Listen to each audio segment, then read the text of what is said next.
Here's a Bobcat 853, 66-inch tooth bucket, quick attach. It used to be a cab machine. Right there's your heater and stuff. You'd have to put some work back into it to be a cab machine again.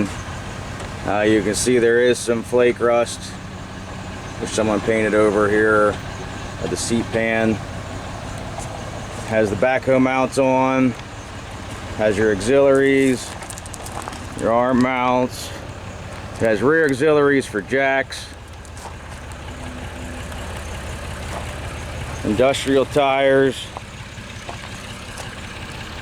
As you can see, it's missing tail lights. There's your serial number.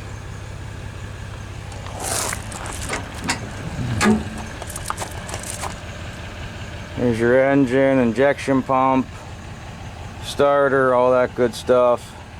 Your wiring harness is here for your lights then, by the way. Gate does latch. Here's the other side of your auxiliaries for your jacks.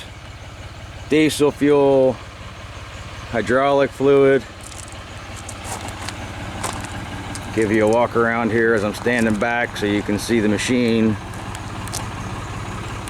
Like I said, guys, it's been repainted. It was not repainted by us.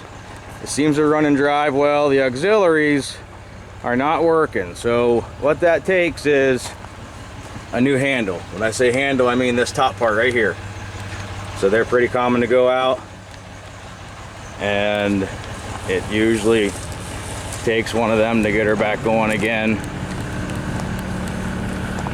Now they are costly. I'm not going to stand here and say that they're $20. They're $300, $400, $500, somewhere in that neighborhood. But there's your walk around Bobcat 853. Got any questions? You got my number. Good solid machine as far as running and driving. As you can see in the previous video, picks up the front of the machines and does well. Any questions, give me a call.